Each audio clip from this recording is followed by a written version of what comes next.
Shalom, shalom, shalom, mes amis. Je vous souhaite bonjour.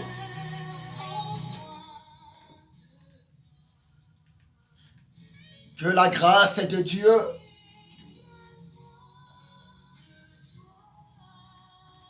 soit avec vous. Que la paix du Seigneur soit avec vous, mes amis.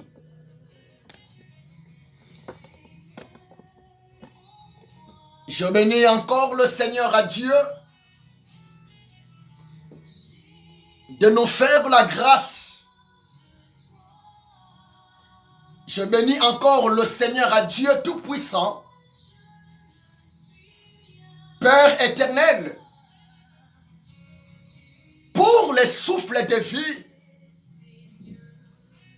qu'il vient de nous donner encore aujourd'hui. Je bénis encore le Seigneur à Dieu pour l'opportunité qu'il nous a donnée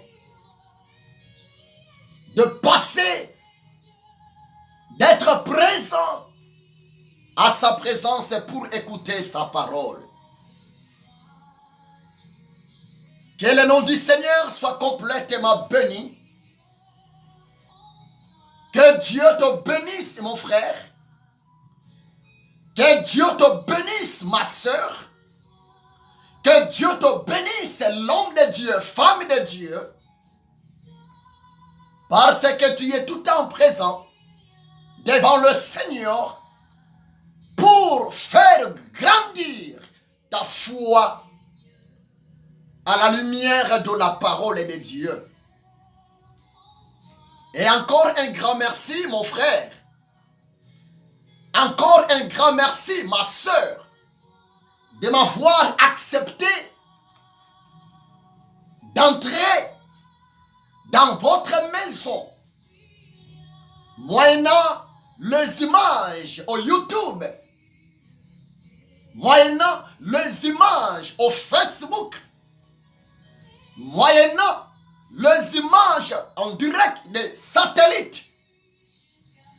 Que Dieu vous bénisse abondamment. Bien-aimés, vous savez, si nous sommes en vie, c'est rien que la grâce de Dieu. Si nous sommes en vie, c'est rien que l'amour de Jésus-Christ de Nazareth.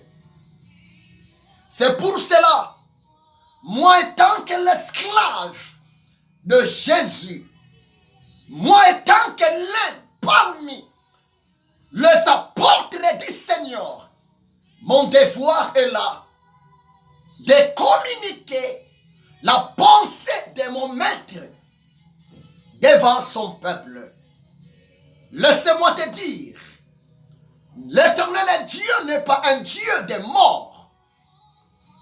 La parole de Dieu n'est pas adressée aux morts. Mais l'Éternel Dieu est le Dieu de vivant. C'est pour cela, pendant que nous sommes encore en vie, nous devrons profiter de la parole de Dieu. Nous devrons profiter d'écouter l'ancien de l'Éternel. Parce que la parole de Dieu nous prépare pour l'éternité. Que Dieu vous bénisse. Nous voulons écouter sa parole. Seigneur Dieu, merci. Je viens ensemble auprès de toi avec ton peuple. Je viens ensemble auprès de toi avec mes amis, tes enfants. Oh Seigneur, parle-nous encore. La parole nous fait du bien. Parle-nous, Seigneur. Que ta parole éclaire nos vies, afin que notre foi soit de nouveau rempli de ta bonté. Botard de Saint-Esprit, merci Saint-Esprit pour ta présence. Je me soumets à toi. Ensemble, travaillons pour la gloire de Yehoshua HaMashiach. Laisse que cette parole puisse bénir le peuple de Dieu. Dans le nom de Jésus-Christ, j'ai ainsi prié. Amen. Que le Seigneur Dieu vous bénisse abondamment, mes amis. Je suis vraiment dans la joie d'être devant vous. Je suis vraiment dans la joie de partager avec vous la parole de Dieu. Je suis vraiment dans la joie de vous annoncer l'ancien de l'Éternel. Hier, j'avais parlé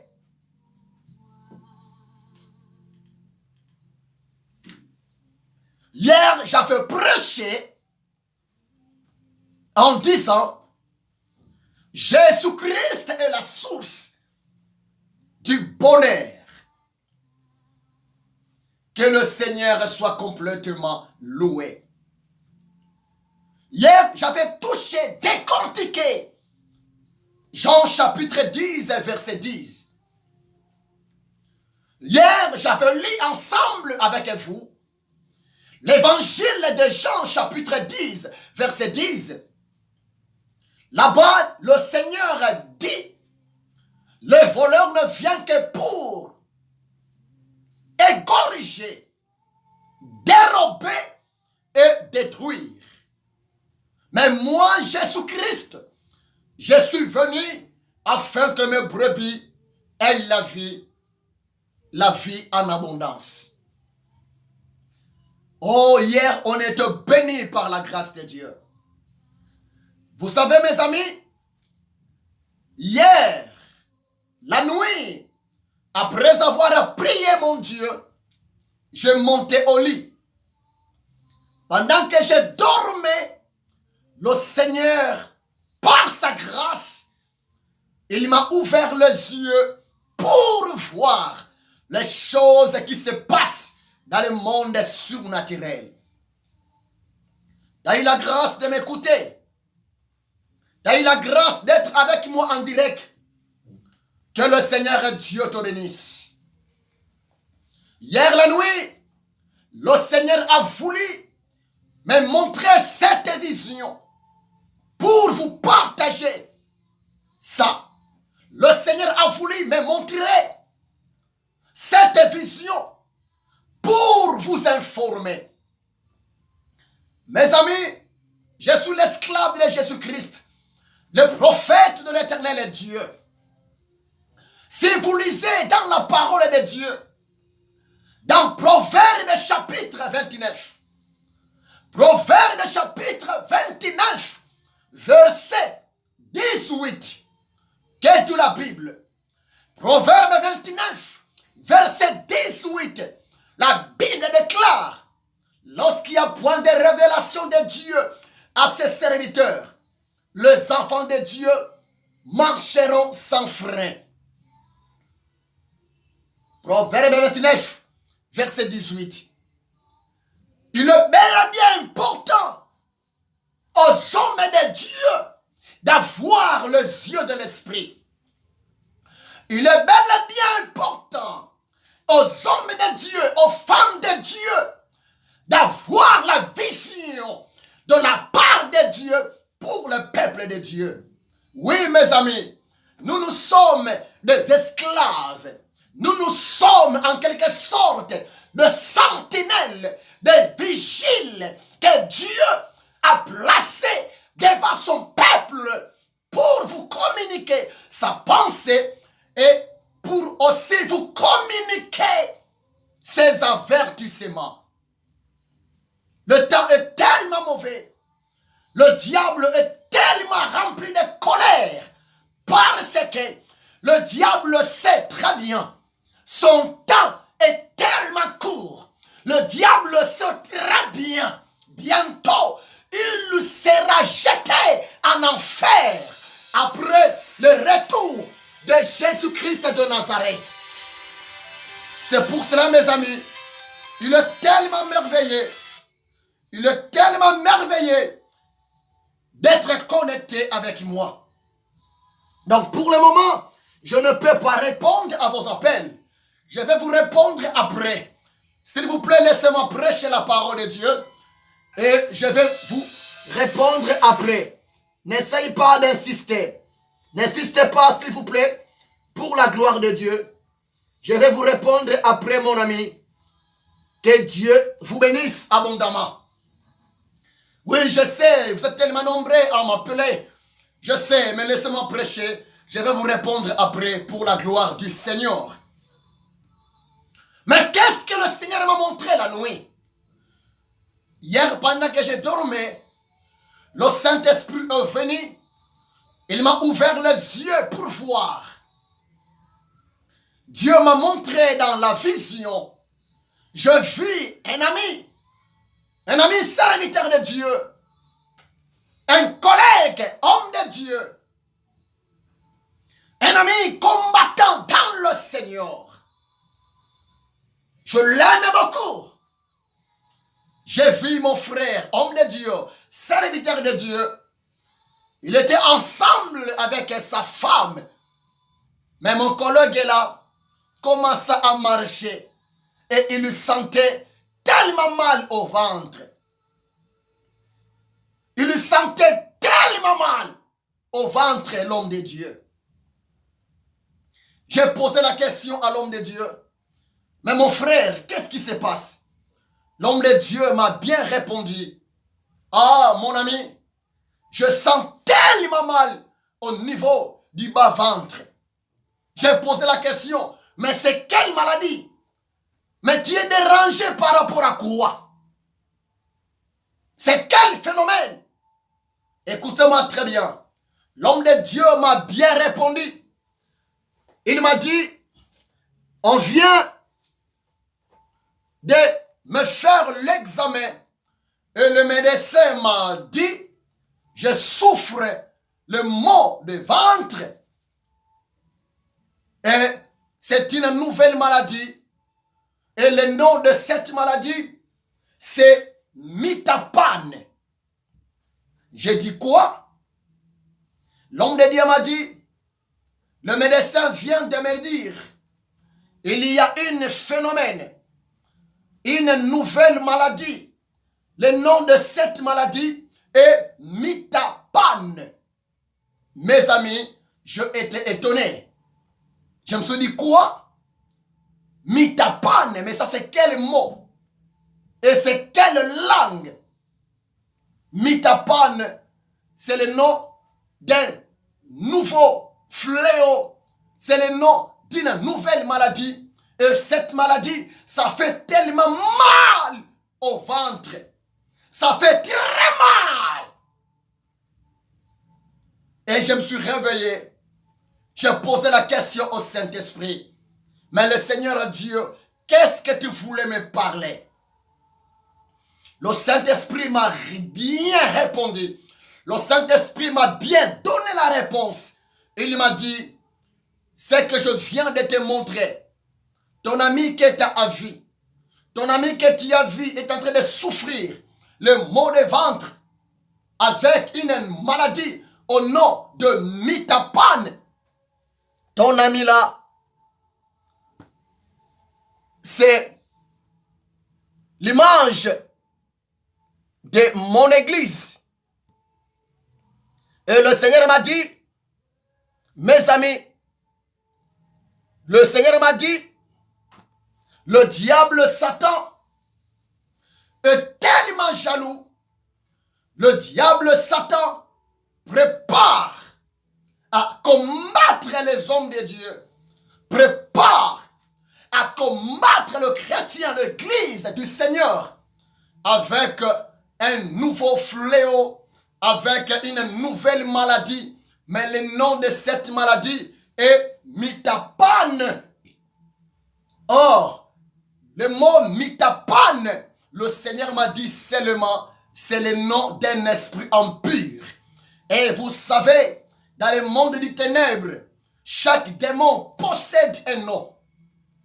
Chaque démon porte un nom. Le Saint-Esprit m'a dit, il y a un démon au nom de Mitapan. Et ce démon-là, sa mission, c'est pour attaquer la santé, c'est pour attaquer le ventre, c'est pour mettre mal à l'aise le peuple de Dieu, afin que le peuple de Dieu n'arrive pas à bien servir leur Dieu. Mes amis, vraiment nous sommes au temps de la fin. Mais gloire à Dieu, parce que le Saint-Esprit est là. C'est pour cela, chrétiens, hommes de Dieu, femmes de Dieu, vous, mes collègues, les hommes de prière, je vous demande, prenez ça au sérieux.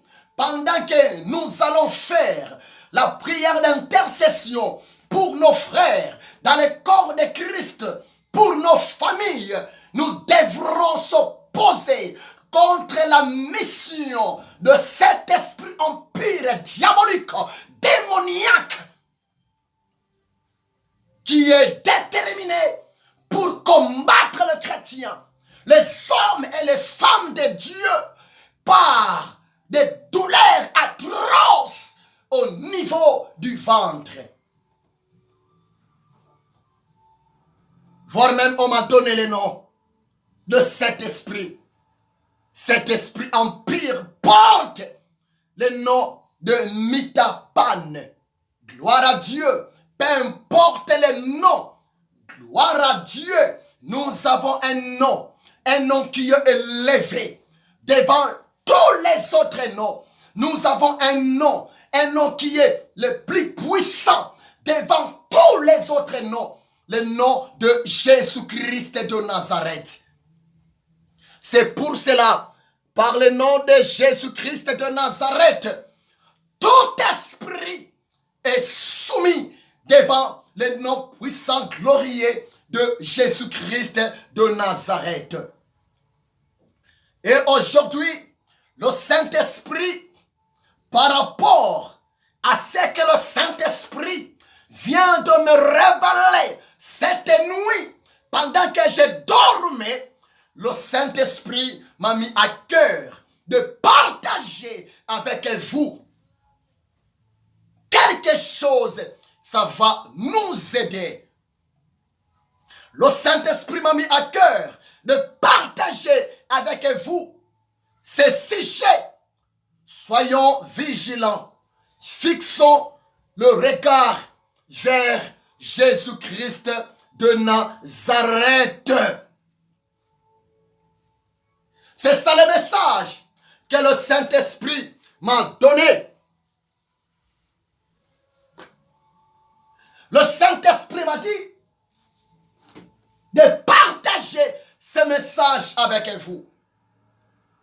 Le thème de mon message est intitulé « Soyons vigilants et fixons le regard vers le Seigneur Jésus-Christ de Nazareth. »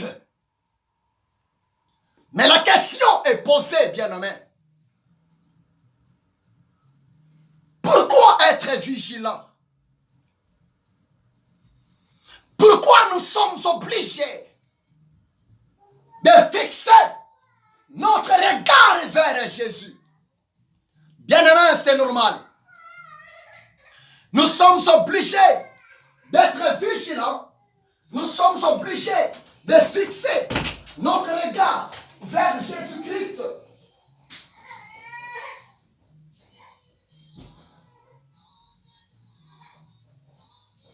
Nous sommes obligés, mes amis, de fixer notre regard vers le Maître Jésus de Nazareth, parce que depuis le jour de ta conversion, depuis le jour de ma conversion, bien-aimé, nous ne sommes plus de ce monde.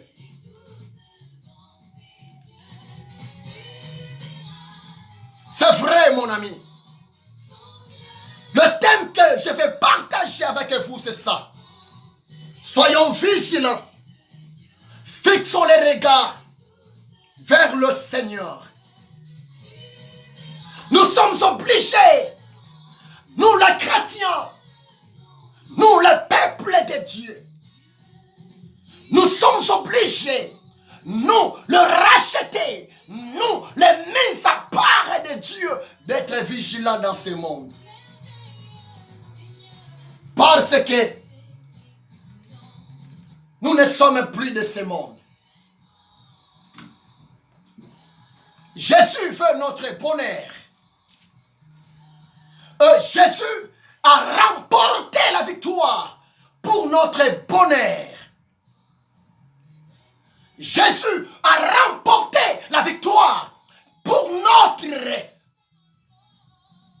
paix, pour notre assurance. C'est tout le plan de notre vie. Mais le Seigneur nous appelle à être prudents, mes amis chrétiens, hommes de Dieu, enfants de Dieu. Mets ça dans ta tête.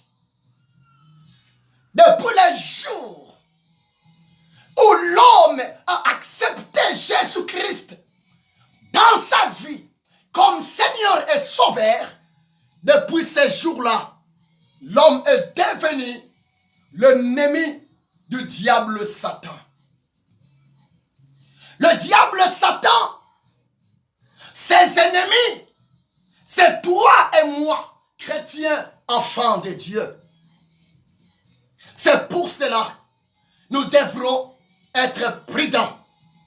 Nous devons être vigilants et fixons notre regard vers le Seigneur Yehoshua Hamashiach.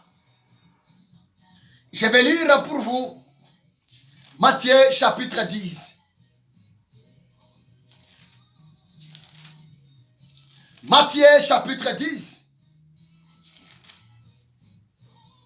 verset 16. Qu'est dit le Seigneur? Voici, je vous envoie comme des brebis au milieu des loups. Soyez prudents donc,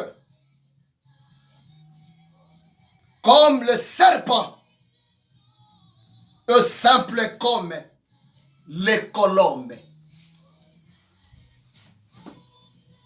Jésus nous parle dans Matthieu chapitre 10, verset 16. Jésus nous dit,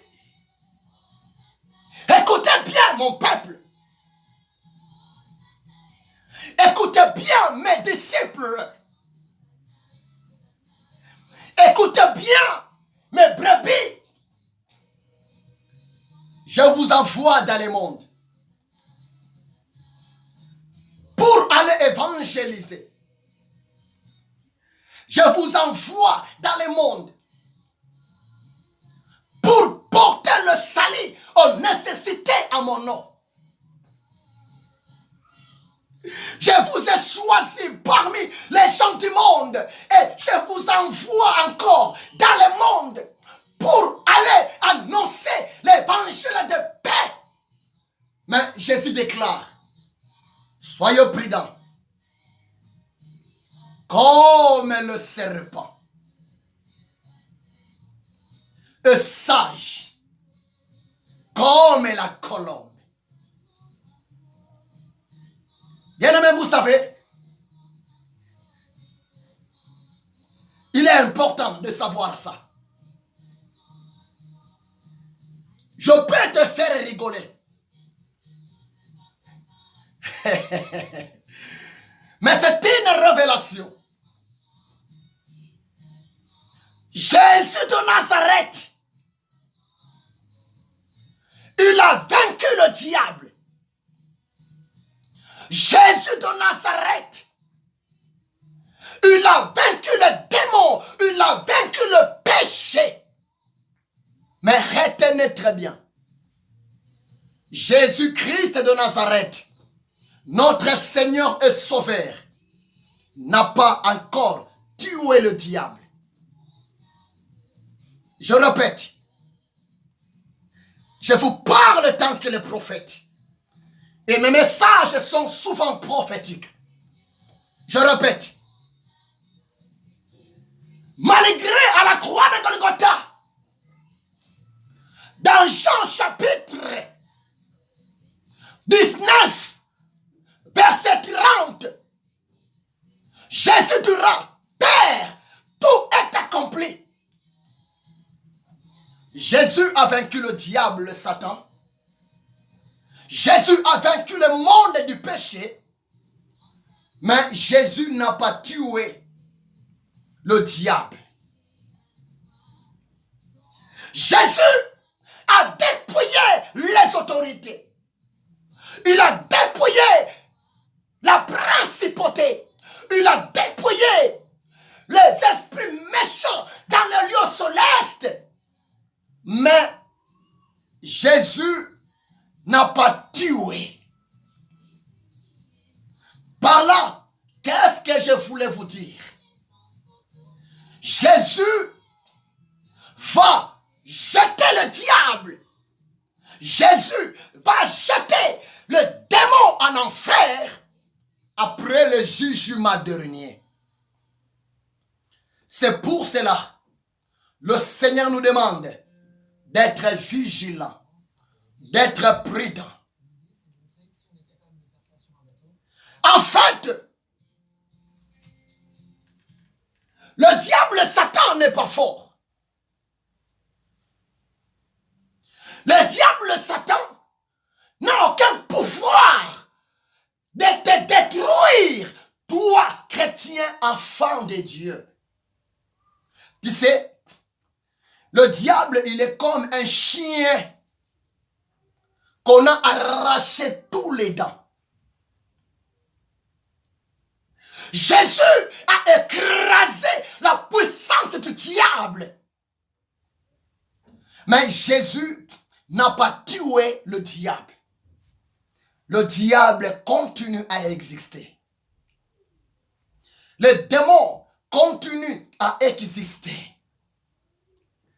L'histoire du diable, l'histoire des démons finiront après le jugement dernier. C'est pour cela, le diable Satan, avec ses démons, il profite pendant qu'un enfant de Dieu, pendant qu'un homme de Dieu n'est pas prudent par rapport à sa conduite, par rapport à sa façon de parler, par rapport à sa façon de vivre. C'est pour cela le Seigneur m'a dit de te dire, soyons vigilants et fixons notre regard vers Jésus-Christ de Nazareth. Parce que beaucoup pensent que connaître Yehoshua, Amashia,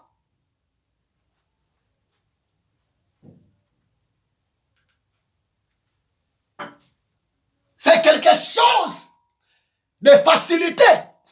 Non, bien-aimé. Je vais te dire ceci. Le jour où tu as accepté Jésus de Nazareth, le jour où tu étais né de nouveau, à partir de ce jour-là, dans le monde invisible, toi et moi, nous sommes déclarés comme des ennemis du diable. Les ennemis du diable, ce ne sont pas des religieux. Les ennemis du diable, ce ne sont pas des croyants. Mais les ennemis du diable, ce sont des enfants de Dieu qui sont nés de nouveau. Les ennemis du diable, ce sont des chrétiens spirituels.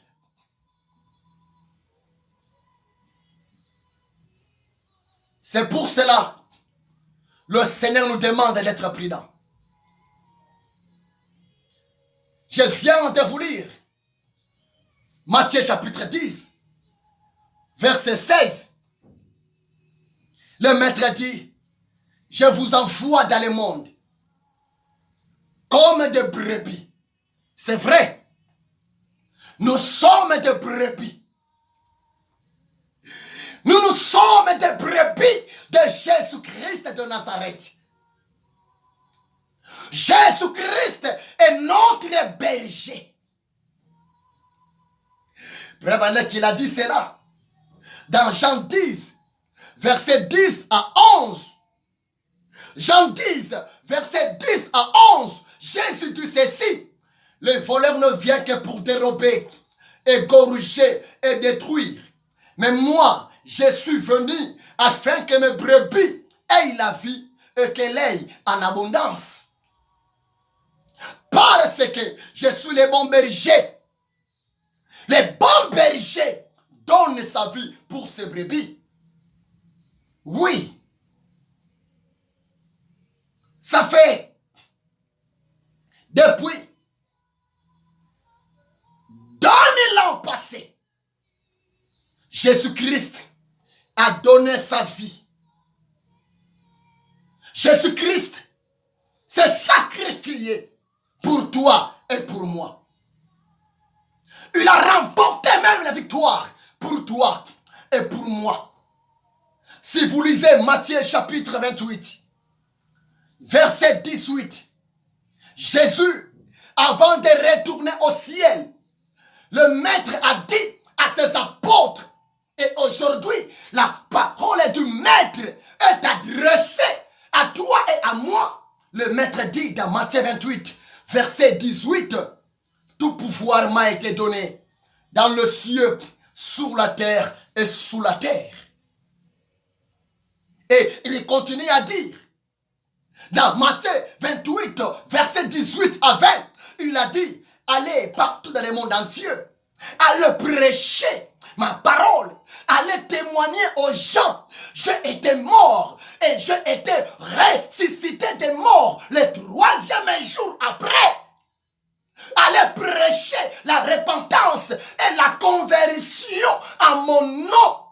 Allez prêcher le salut à mon nom. Allez même délivrer les malades, délivrer les captifs, libérer les possédés à mon nom.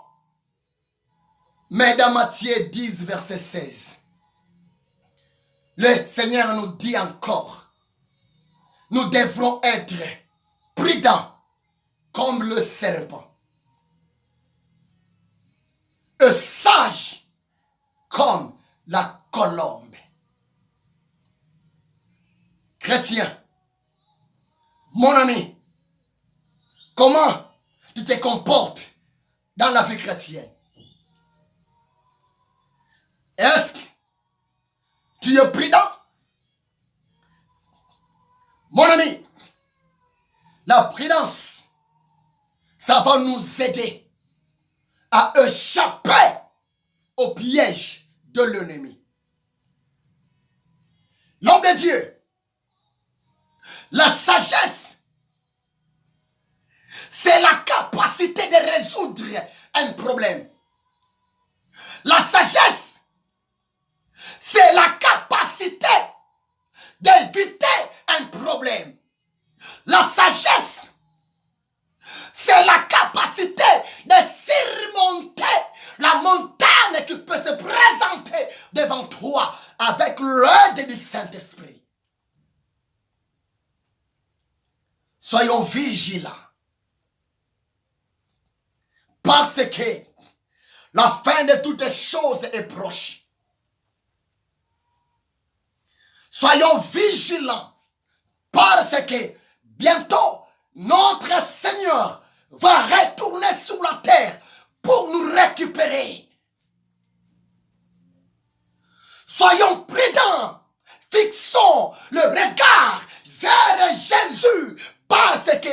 bientôt notre récompense de la part du Seigneur sera palpable. C'est très important, mon ami. Jésus nous demande d'être prudents. Parce que nous ne sommes pas de ce monde. Jésus nous demande d'être prudents. Parce que pendant que tu pries, pendant que tu adores le Seigneur, les œuvres du diable se détruisent. Pendant que tu sers le Seigneur, même dans le ministère d'intercession, les âmes sont libérées sous l'emprise du diable. Et le diable, Satan, n'est pas content de toi. Soyons prudents. Soyons vigilants. Et fixons notre regard vers Yehoshua Hamashiach, le Seigneur des Seigneurs, le Roi des Rois. Je vais lire pour vous Psaume 91.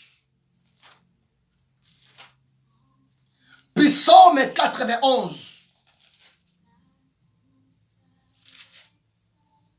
Verset 1er, virgule, verset 5 à 7. Psaume 91, verset 1er, virgule, 5 à 7. Je lis au nom de Jésus. Celui qui demeure sous l'abri du Très-Haut repose à l'ombre du Tout-Puissant. Tu ne craindras ni le terreur de la nuit, ni la flèche qui vole de jour, ni la peste qui marche dans le ténèbre, ni la contagion qui frappe en plein midi. Que 1000 tombent à ton côté et 10 000 à ta droite, tu ne seras pas atteint. Amen. Voilà, bien-aimé. La Bible déclare, celui qui demeure sous l'abri, celui qui demeure sous la protection, celui qui demeure sous la présence du Tout-Puissant, sous la présence de Dieu, sous la présence de Jésus-Christ. La personne est là, repose à l'ombre du Tout-Puissant. Soyons vigilants. Acceptons de rester toujours à la présence de Jésus-Christ. Acceptons de rester toujours, d'amener toujours une vie d'attachement au Seigneur.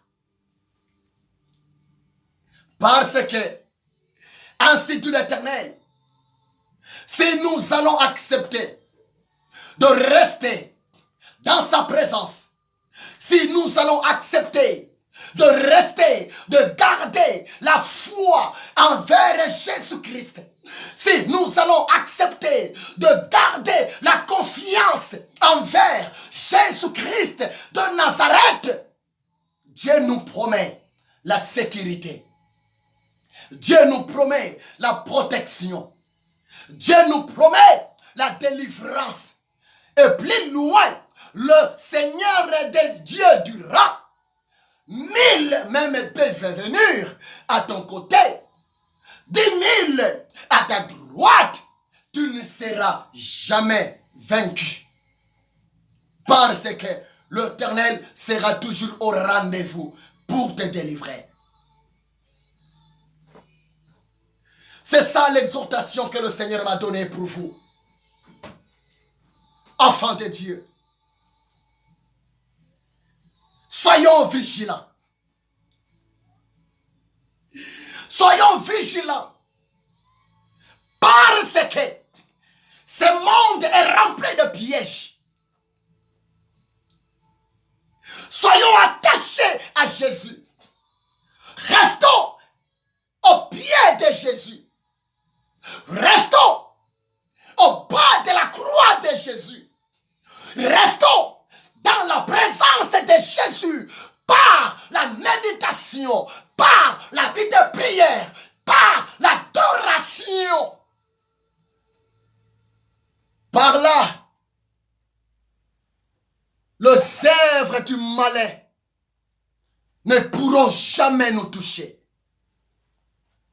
Par là, nous serons épargnés au piège du malin. Parce que si le malin, le diable, ces démons sont nos ennemis, nous aussi, devant le diable, nous étant que de chrétiens nés de nouveau, nous aussi, nous sommes considérés comme des ennemis au camp du diable.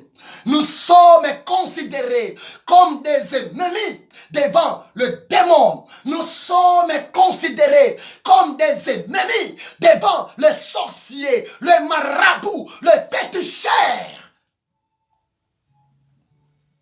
C'est pour vous dire, le combat est permanent. Mais gloire à Jésus-Christ. Dans ces combats, c'est toi qui es vainqueur chrétien. Dans ces combats, c'est toi qui es vainqueur, plus que vainqueur. Mon ami, enfant de Dieu, serviteur de Dieu, femme de Dieu. Acceptons-nous de demeurer, de rester sous l'ombre du Tout-Puissant. Acceptons-nous de rester sous la haute sécurité de l'Éternel Dieu.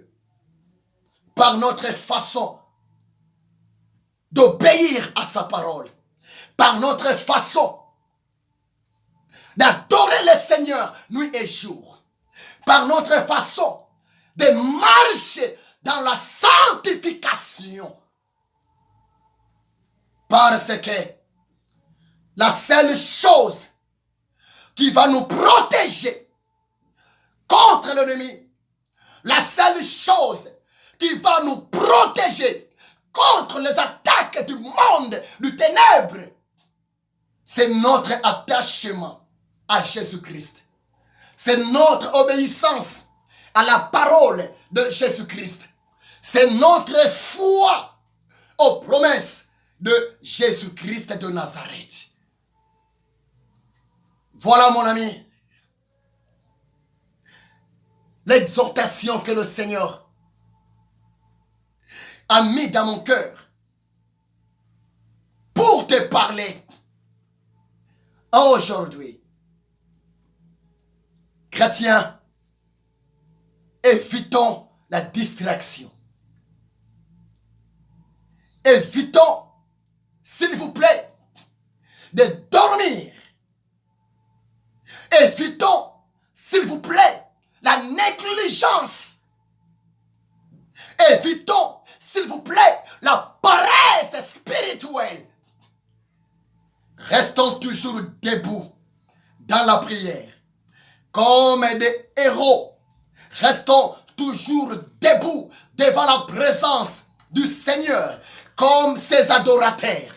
Restons toujours debout comme des soldats dans l'armée de Jéhovah Sabaoth, pour défendre la cause de nos frères, de nos sœurs dans le Seigneur.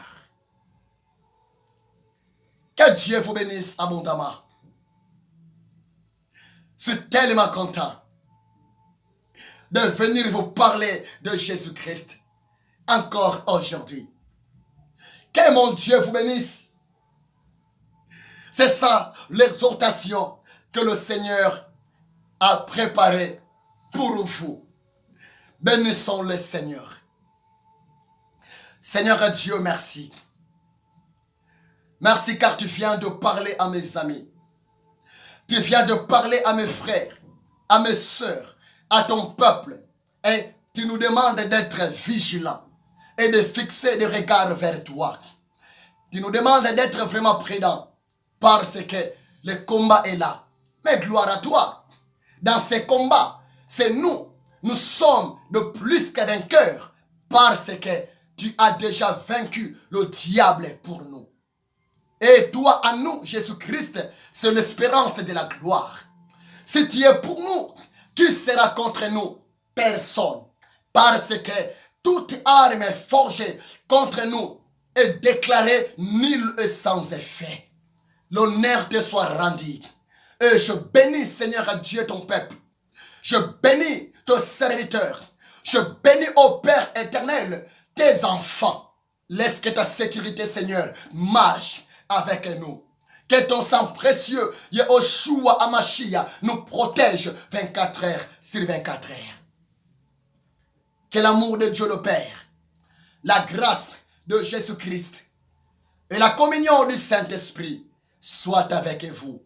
Soyez bénis dans le nom de Jésus-Christ de Nazareth. Amen. Que Dieu vous bénisse. Voilà l'exhortation que le Seigneur a mis dans mon cœur pour partager avec vous. Et je vous demande d'être abonnés. Je vous demande, mes amis, de partager la parole de Dieu, d'évangéliser aussi les autres personnes, afin et aussi qu'ils puissent placer leur confiance en Jésus-Christ de Nazareth, comme toi et moi. Et soyez abonnés au YouTube, c'est gratuit. Soyez abonnés, mes amis. Que Dieu vous bénisse abondamment. C'est bien votre camarade, c'est bien votre serviteur, l'esclave de Jésus-Christ de Nazareth, le prophète de l'Éternel, le révérend docteur Ézéchiel, l'ami du Saint-Esprit. Moi et le Saint-Esprit, nous vous aimons. Le Saint-Esprit vous aime. Moi aussi, je vous aime.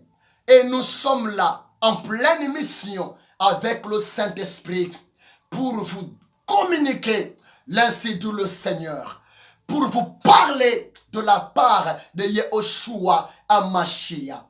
Que Dieu vous bénisse abondamment et à la prochaine. Soyez bénis et je vous souhaite bon après-midi. Que le Seigneur vous bénisse. Au revoir. Shalom.